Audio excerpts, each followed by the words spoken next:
Seja bem-vindo ao DRN Audiolivros. Se não for inscrito ainda, peço que se inscreva no nosso canal. Acompanhe os nossos audiolivros aí. A gente tem bastante conteúdo. Se você deseja um livro e não tiver no canal ainda, deixa nos comentários aí que eu sempre faço uma lista e tento ir atrás assim que possível.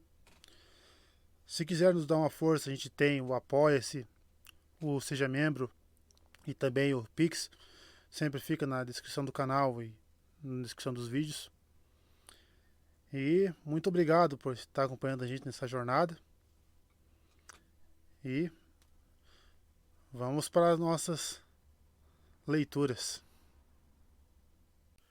Capítulo 50.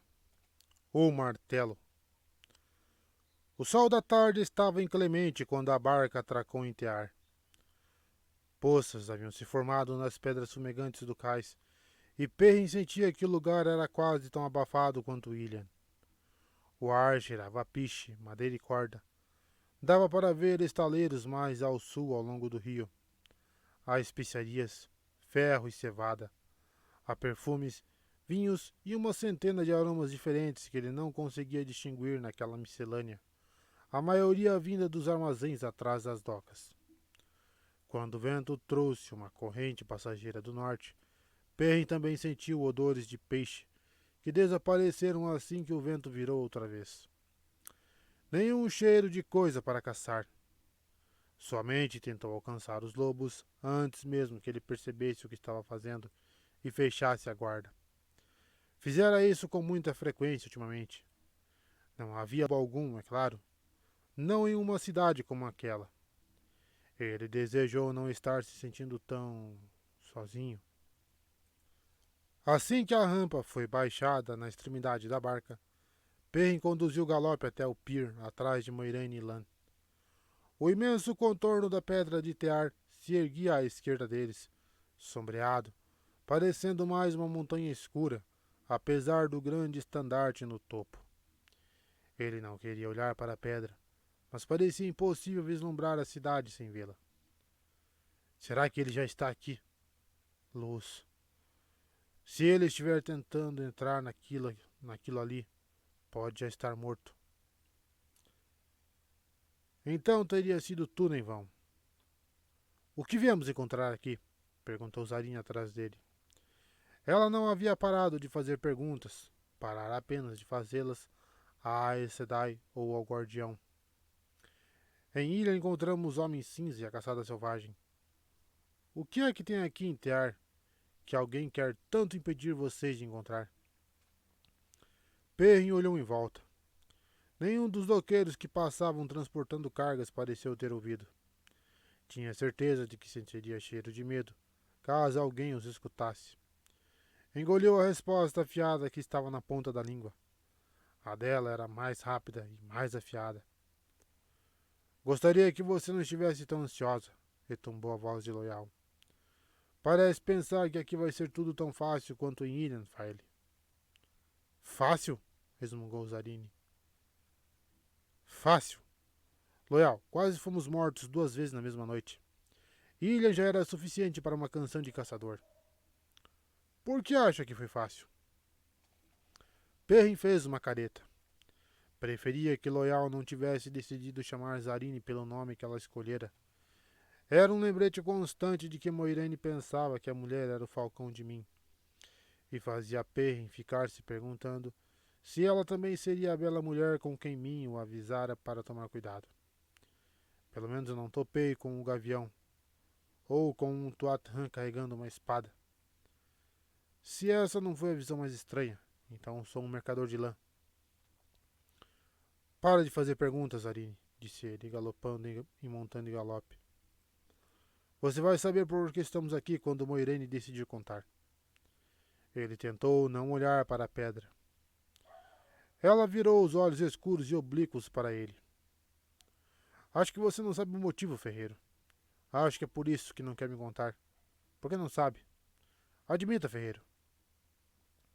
Com um pequeno suspiro, ele cavalgou para longe do desembarcadouro, atrás de Moiraine e Lan.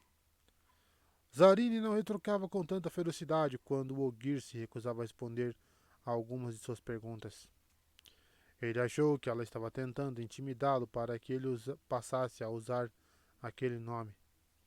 Não adiantaria. Moiraine amarrara o manto impermeável atrás da cela, por cima da trouxa, aparentemente inofensiva, que continha o estandarte do dragão.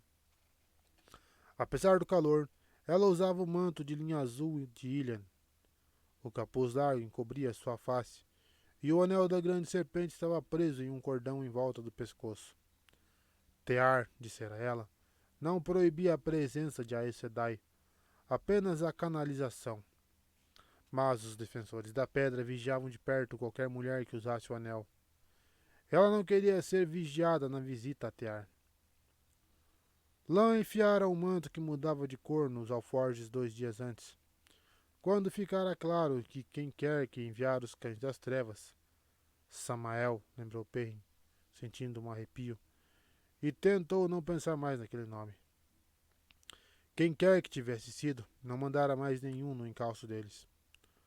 O guardião não fizera concessões ao calor de Ilian, e também não fez nenhuma ao calor um pouco mais brando de Tear. O casaco verde acidentado estava abotoado até a gola. Perrin usava o casaco meio desabotoado e o colarinho da camisa aberto. Tear podia até ser um pouco mais fresca do que Ilian, mas ainda era quente como o verão de 2 rios, e como sempre acontecia após a chuva, a umidade do ar fazia o calor piorar ainda mais. O cinturão em que ele prendia o machado estava pendurado e enrolado no cepilho alto da cela. Assim, ficava à mão caso fosse preciso, e ele se sentia melhor sem usá-lo. Nas primeiras ruas por onde passaram, ele se surpreendeu com a lama. Apenas as aldeias e cidades menores que tinham ruas de terra, pelo que vira, e Tear era uma das grandes cidades. O povo, no entanto, não parecia ligar, e muitos caminhavam descalços. Uma mulher que andava em pequenas plataformas de madeira chamou sua atenção por um tempo, e ele se perguntou por que todos não as usavam. As calças largas dos homens pareciam mais frescas do que as dele, mais justas, porém Perry tinha certeza de que se sentiria um idiota se as usasse. Imaginou-se vestido naquelas calças e com aqueles chapéus redondos de palha, e deu uma risadinha. Qual é a graça, Perrin? Perguntou Loyal. Suas orelhas caíram até os tufos se esconderem entre os cabelos, e ele olhava preocupado para as pessoas na rua. Essa gente parece derrotada, Perrin.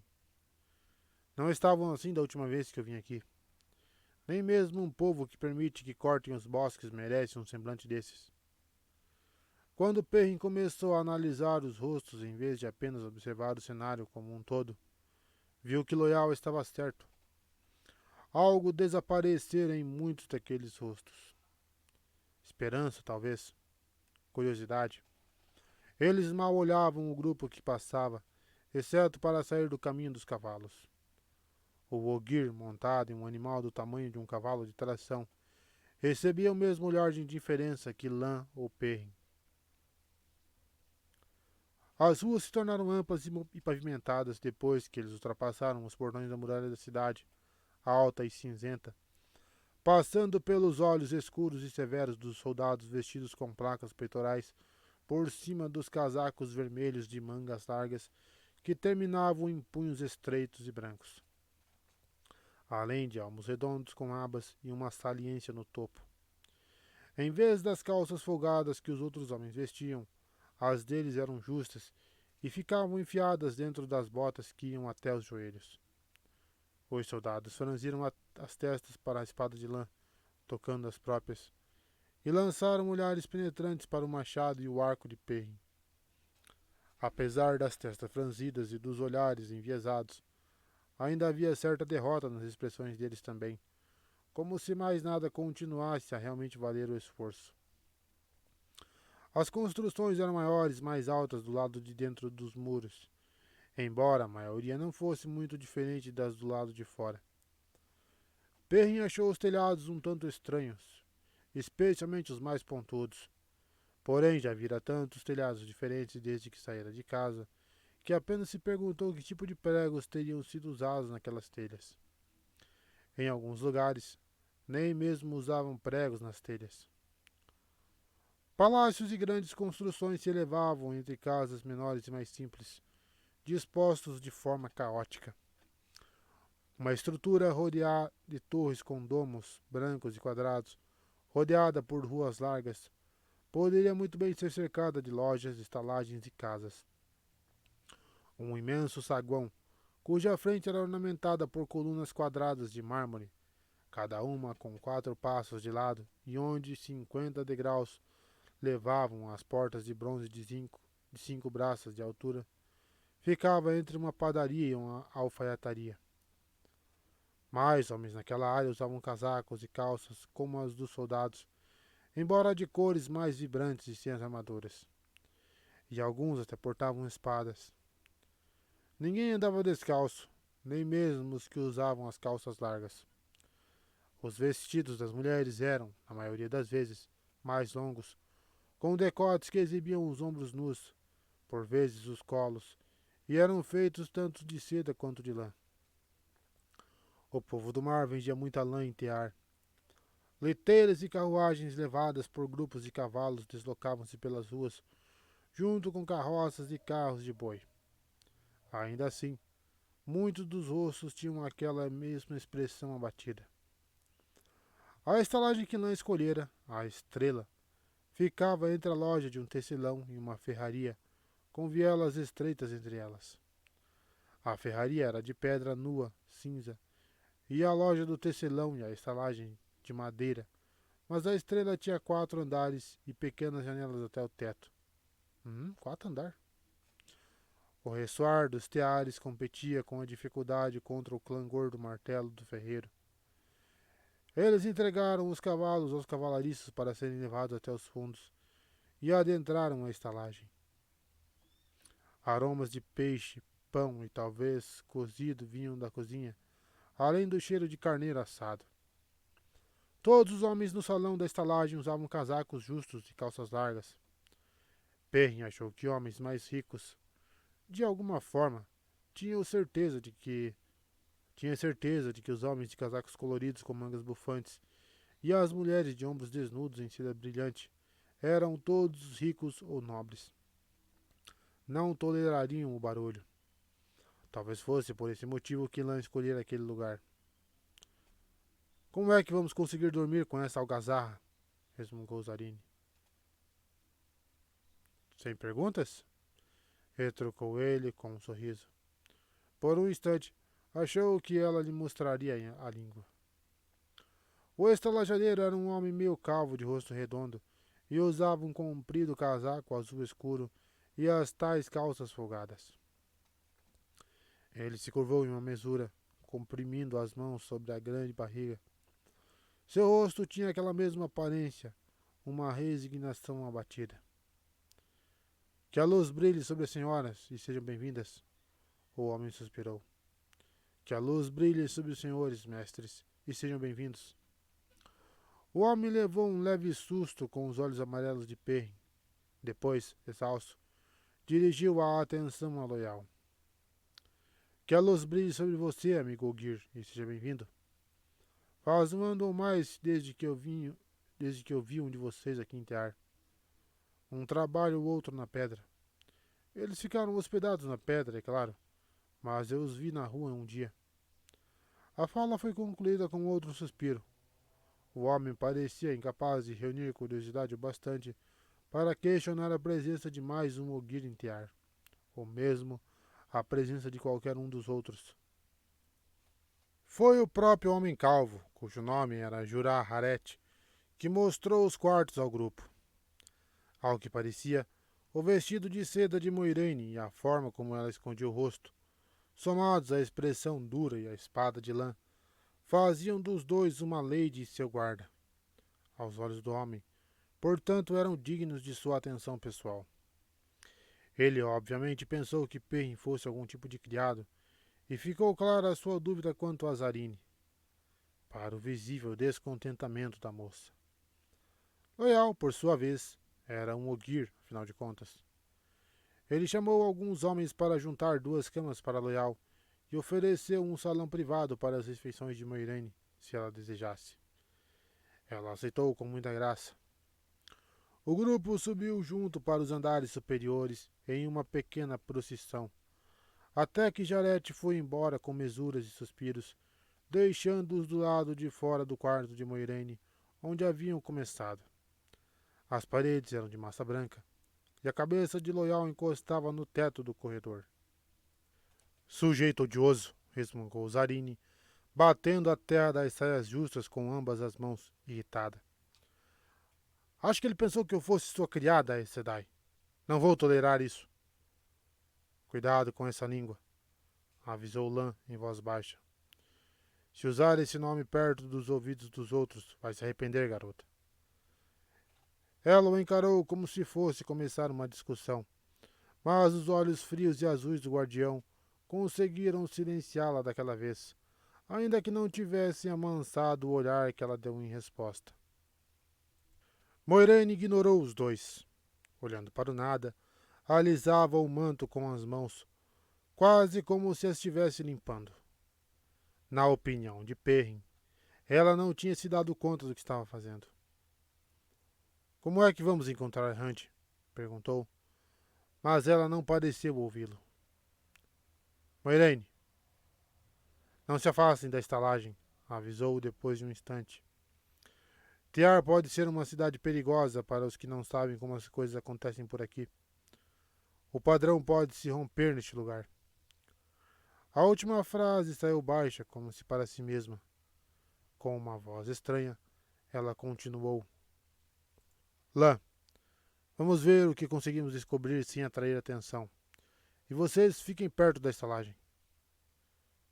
Fiquem perto da estalagem, imitou Zarine, quando a Aes Sedai e o guardião desapareceram escada abaixo. Mas ainda assim falou, baixinho, para que os dois não ouvissem. Esse Hunt, é ele que vocês chamam de... Se ela virasse um falcão naquele instante, pareceria um falcão muito incomodado. E estamos em Tear, onde o coração da pedra guarda. E as profecias dizem que a luz me queime, Taverém. Será que eu quero participar dessa história?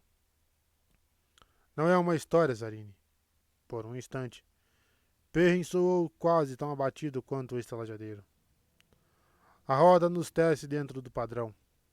Você escolheu unir sua trama à nossa. Agora é tarde demais para desfazer. Luz, resmungou a mulher. Você falou igualzinho a ela. Ele a deixou lá com Loial e foi guardar suas coisas no quarto, onde havia uma cama baixa e confortável, porém pequena, do tipo que o povo da cidade julgava adequada a um servo, além de um lavatório, um banquinho e pinos na parede coberta de massa branca.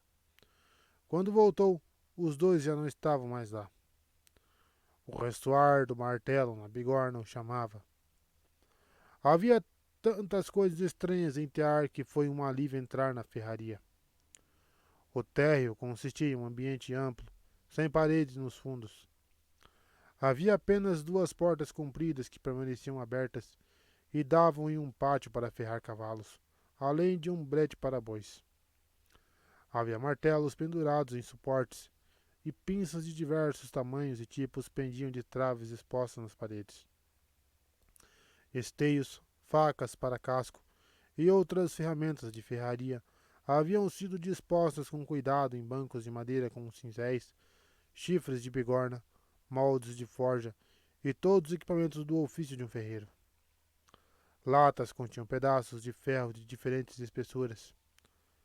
5 discos amoladores de aspereza diversas estavam dispostos no chão de terra batida, além de 6 bigornas e 3 forjas com laterais de pedra e os respectivos foles, embora apenas uma tivesse os carvões acesos. Barris com água para a têmpera permaneciam à mão. O ferreiro batia o martelo em um pedaço de ferro amarelo de tão escaldante que segurava com as pinças robustas. Usava calças largas e tinha os olhos azul claros.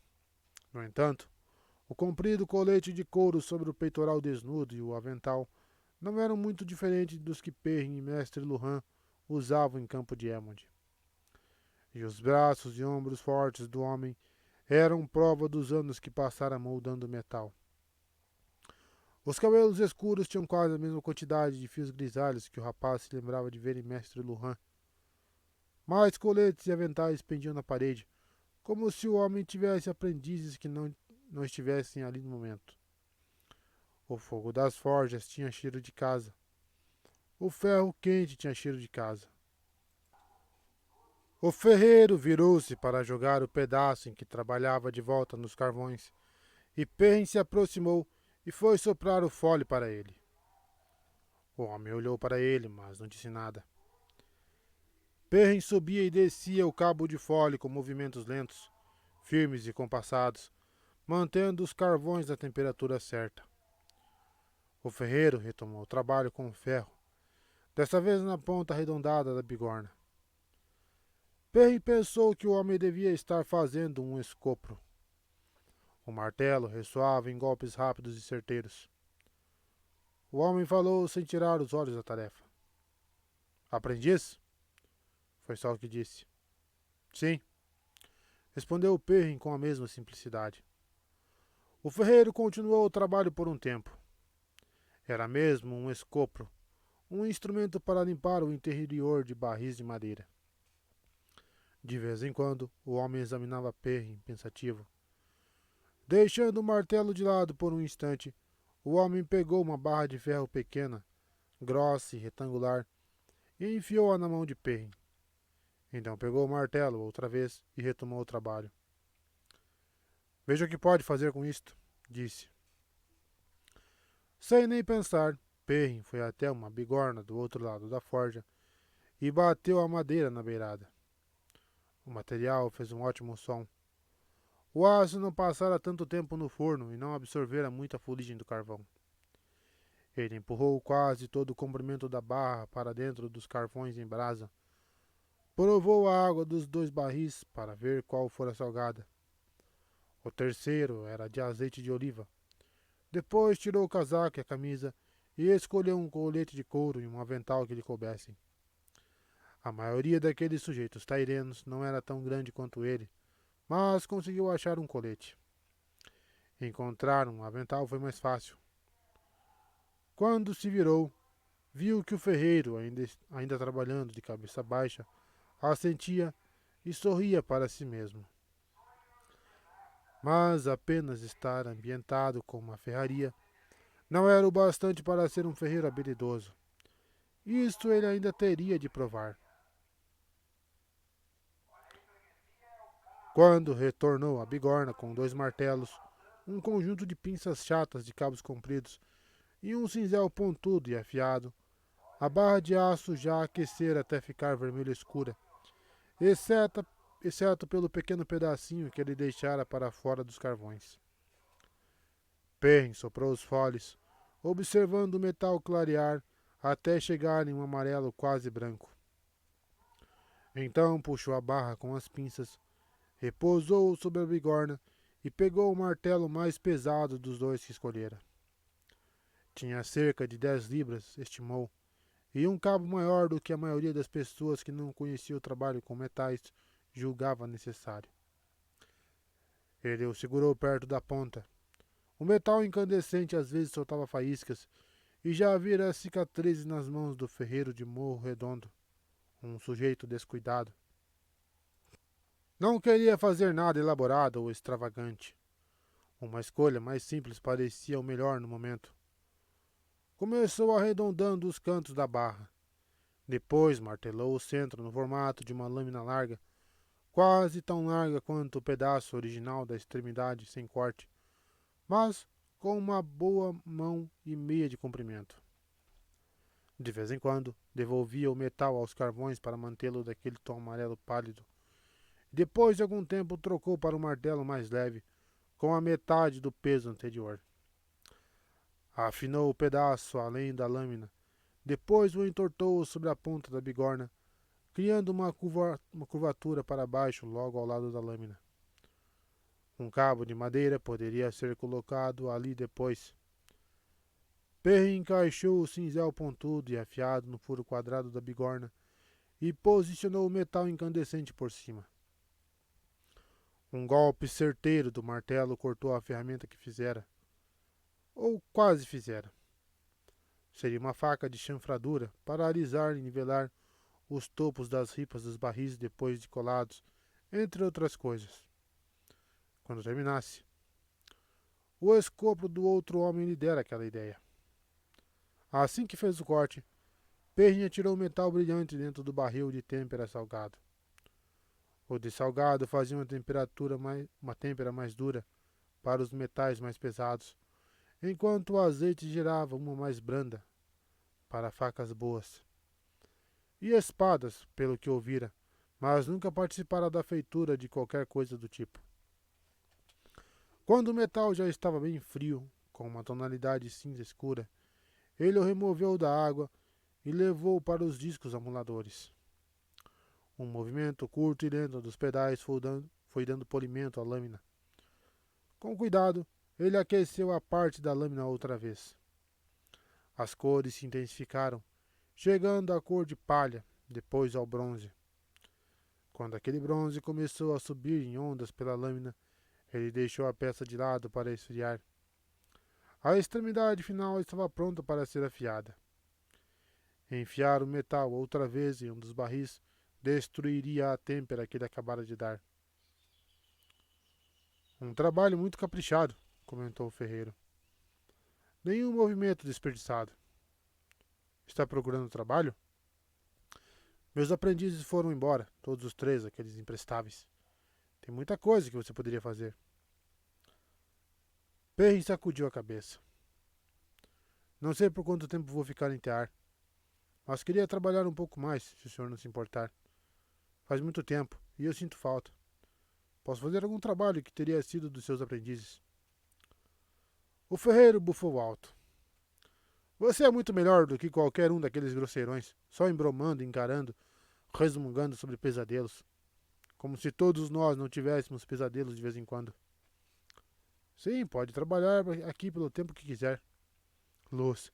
Tenho pedidos de uma dúzia de facas de tanoeiro e 3 enxós de cobre. Olha só, enxós. E um carpinteiro aqui da rua precisa de um martelo de entalhe. E é muita coisa para listar. Comece com as facas de tanoeiro e veremos o quanto avançamos até a noite. Perrin se perdeu no trabalho e, por um tempo, esqueceu-se de tudo que não fosse o calor do metal, o ruído do martelo e o cheiro da forja.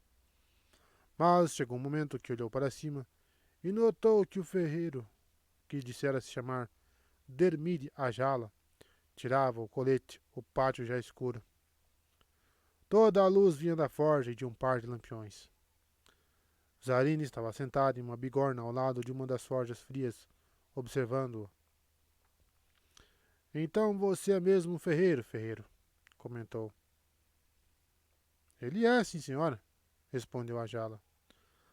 Aprendiz pelo que diz, mas o trabalho que fez aqui hoje se equipara ao de um mestre de ferraria. Pelo que pude ver. Movimentos certeiros e mais do que firmes. Perrin ficou pouco à vontade diante dos elogios, e o ferreiro abriu um sorriso para ele. Zarini encarou os dois, sem compreender.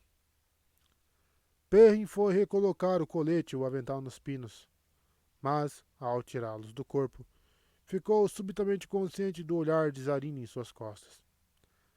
Era como se ela o tocasse. Por um instante, o cheiro herbóreo que ela emanava pareceu arrebatador. Ele, mais do que depressa, passou a camisa pela cabeça, enfiou-a de modo desajeitado para dentro das calças e jogou o casaco no corpo. Ao se virar, viu que Zarini exibia um daqueles sorrisinhos sutis e misteriosos que sempre o deixava nervoso. Então é isso que pretende fazer? Perguntou. Chegou até aqui para virar ferreiro outra vez? A Jala parou de puxar as portas do pátio para ouvir. Perrin pegou o martelo pesado que usara, uma cabeça de 10 libras e um cabo do tamanho de seu antebraço. Era bom senti-lo nas mãos. Parecia certo. O ferreiro o encarara nos olhos uma vez e nem mesmo piscara. Era o trabalho que importava, a destreza de um homem com o metal, não a cor de seus olhos. Não, disse com certa tristeza. Um dia, espero, mas ainda não. Foi pendurar o martelo de volta na parede. Fique com ele, a Gela pigarreou. Não costumo distribuir meus martelos bons, mas... O trabalho que você fez hoje é de longe mais valioso do que esse martelo. E talvez ele o ajude quando chegar esse tal um dia. Camarada, se alguma vez conheci alguém feito para empunhar um martelo de ferreiro, esse alguém é você. Fique com ele. Pode ficar. Perrin apertou as mãos no cabo. Parecia mesmo certo. Obrigado, respondeu. Não tenho como expressar o quanto isso significa para mim. Só se lembre desse um dia, camarada. Só se lembre disso. Quando os dois saíram, Zarine olhou para ele e disse: Você faz ideia de como os homens são esquisitos, Ferreira? Não, não pensei que fizesse. Ela disparou, deixando-o para trás enquanto segurava o machado com uma das mãos e coçava a cabeça com a outra. Ninguém no salão deu muita atenção a ele, um homem de olhos dourados, carregando um martelo de ferreiro. Perrin subiu para o quarto e, pela primeira vez, lembrou-se de acender uma vela de sebo. A aljava e o machado pendiam do mesmo pino na parede. Ele suspendeu o machado em uma das mãos e o martelo na outra. Pela experiência medindo metais, notou que o machado, com a lâmina em meia-lua e a ponta grossa, era umas boas 5 ou 6 libras mais leve que o martelo. Porém, parecia 10 vezes mais pesado. Ele recolocou a arma no ilhó aberto no cinto e pôs o martelo no chão, abaixo do pino, o cabo apoiado na parede. O cabo do machado e do martelo quase se tocavam. 2 pedaços de madeira da mesma espessura. 2 pedaços de metal quase do mesmo peso. Por um longo tempo, Perrin ficou sentado no banquinho, observando os dois. Ele ainda os encarava, quando Lan enfiou a cabeça no quarto. Venha, ferreiro. Precisamos conversar sobre algumas coisas. Eu sou um ferreiro, respondeu Perrin, e o guardião franziu a testa em resposta. Não me vai enlouquecer por conta do inverno, ferreiro. Se não for mais capaz de se manter em pé, pode acabar arrastando todos nós montanha abaixo. Vou me manter de pé, retrucou Perrin, quase rosnando. Vou fazer o que tem de ser feito. O que é que você quer? Você, ferreiro, não está escutando? Venha, fazendeiro. O nome que Zarine usava com tanta frequência o fez se levantar, irritado, mas Lan já estava virando as costas.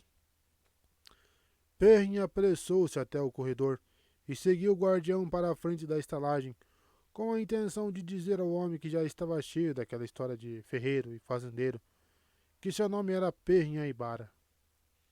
O guardião entrou correndo no único salão de andar privado da estalagem que dava para a rua. Perrin o seguiu. Escute aqui, guardião, Escute você, Perrin, interrompeu Moiraine. Cale a boca e escute. O rosto dela estava tranquilo, mas os olhos pareciam tão sombrios quanto a voz.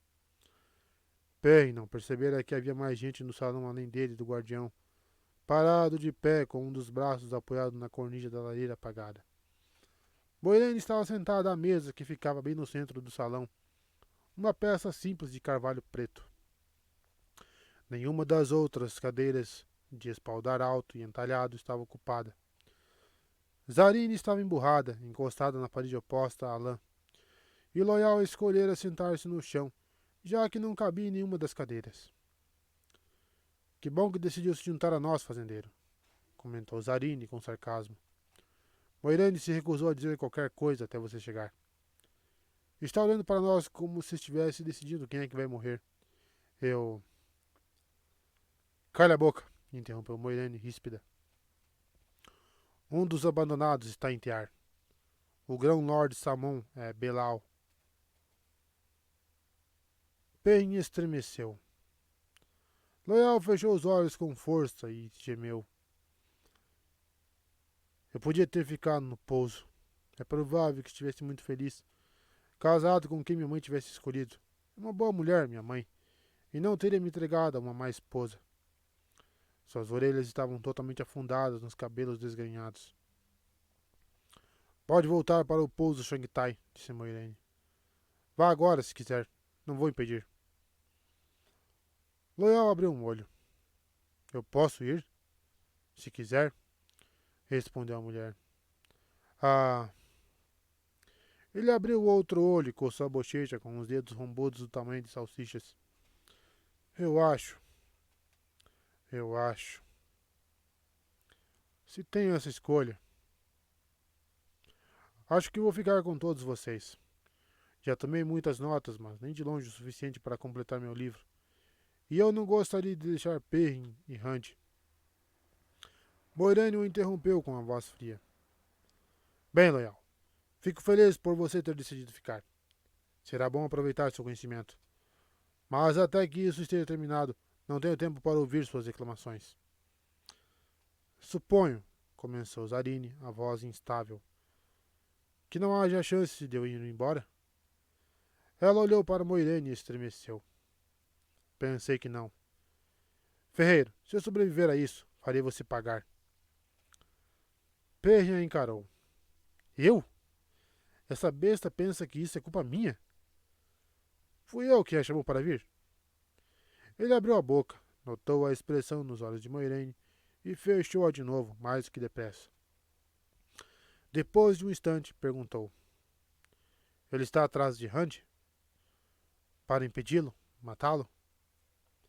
Acho que não, respondeu a mulher baixinho.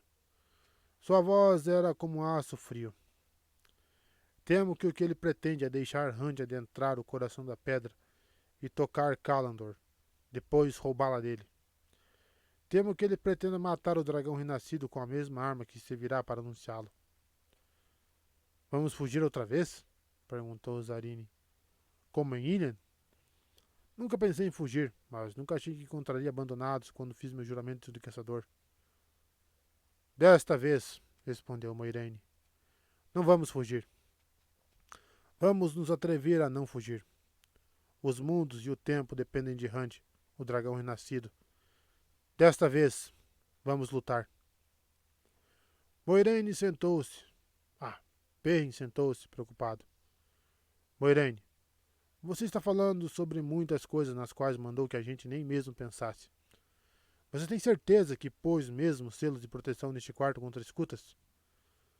Quando a Aes Sedai negou com a cabeça, ele agarrou a ponta da mesa com tanta força que fez o carvalho escuro ranger. Não estou falando de Mirdraal, Perrin. Ninguém conhece a força dos abandonados. Só se sabe que Isramael e Lanfir eram os mais fortes. Porém, até o mais fraco deles conseguiria sentir qualquer selo que eu erguesse a 1 milha ou mais de distância. E conseguiria destroçar todos nós em questão de segundos. É provável que não conseguíssemos dar nenhum passo. O que está dizendo é que ele a faz andar na ponta dos pés de tanta preocupação, murmurou Perrin. Luz. O que vamos fazer? Como é que podemos fazer alguma coisa? Nem mesmo os abandonados podem enfrentar o fogo devastador, respondeu a mulher. Perrin se perguntou se aquilo era o que ela tinha usado nos Cães das Trevas. Aquela visão ainda o deixava transtornado, e também o que ela falara depois de matar aquelas criaturas. Aprendi algumas coisas no último ano, Perrin. Estou mais perigosa do que quando cheguei a campo de Emond. Se conseguir me aproximar o bastante de Belal, posso destruí-lo, mas se ele me encontrar primeiro, pode destruir todos nós muito antes que eu tenha qualquer chance. Ela voltou a atenção a Loial. O que pode me dizer de Belal? Perrin piscou os olhos, confuso. Loial? Por que está perguntando a ele? Vociferou Zarine irritada. Primeiro diz ao ferreiro que quer que a gente lute contra um dos abandonados. Alguém que pode nos matar antes mesmo que a gente consiga perceber. E agora a pergunta loyal sobre ele? File, murmurou Leal com certa urgência. Era o nome que ela escolhera, mas a mulher continuou falando. Achei que as Aes Sedai soubessem de tudo. Los, pelo menos eu sou inteligente o bastante para não dizer que vou lutar com alguém antes de saber tudo que for preciso a respeito da pessoa. Você... A voz dela foi morrendo sob o olhar de Moiraine, até que se tornou um murmúrio. Os Ogier, respondeu a Aes Sedai, fria. Tem uma longa memória, garota. Já passaram bem mais de 100 gerações humanas desde a ruptura, mas menos de 30 gerações de Ogier. Ainda aprendemos coisas que não sabíamos com as histórias deles. Agora me conte, Loyal. O que sabes sobre Belal? E seja breve, pelo menos desta vez. Quero sua boa memória, não sua boa conversa fiada. Loyal pigarreou, um som muito similar ao de linha rolando por uma canaleta. Belal. As orelhas do Ogier despontaram pelos cabelos, trêmulas como as duas asas de beija-flor. Depois desabaram outra vez, de repente. Não sei o que pode haver nas histórias sobre ele que você já não saiba. Ele não é muito mencionado, a não ser quando falam da destruição do Salão dos Serviçais. Pouco antes de Liusterin fratricida e os 100 companheiros o selarem na prisão com o Tenebroso. Jalanda, filho de Aried, filho de Coyan, escreveu que ele era chamado de invejoso, que abandonou a luz porque invejava Liusterin, mas que também invejava Isramael e Lanfir. Em um estudo da Guerra da Sombra, Moilin, filha de Ramadá, filha de Juendan, se referiu a Belal como o tecedor de redes, mas não sei porquê. Ela mencionou que ele saíra vencedor de um jogo de pedras contra Liusterin, e que sempre se gabava disso. Ele olhou Moiraine e continuou, a voz imombando. Estou tentando ser breve. Não tenho conhecimento de qualquer coisa importante a respeito dele. Muitos autores dizem que Belal e Samael lideraram a luta contra o Tenebroso antes de abandonarem a luz, e que ambos eram mestres na espada. De verdade, é tudo que sei. Talvez ele tenha sido mencionado em outros livros, em outras histórias, mas não os li. Não se fala de Belal com muita frequência. Me desculpe por não poder dizer nada útil.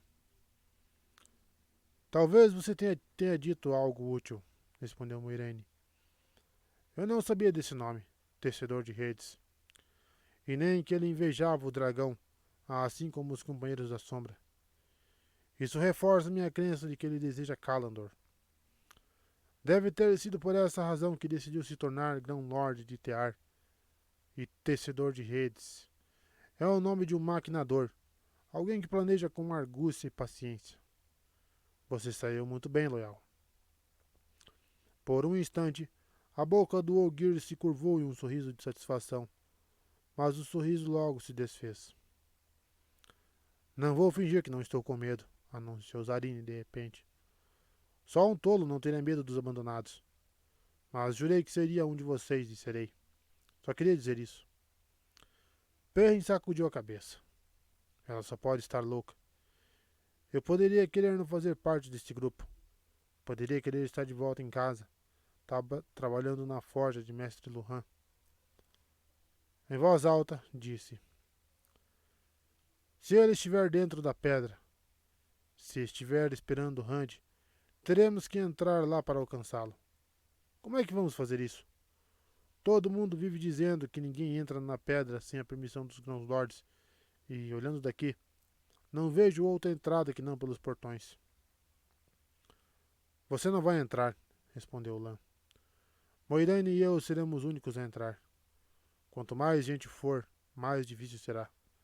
Qualquer que seja a forma que eu encontrar para entrar, imagino que não vá ser fácil, mesmo que só para 2.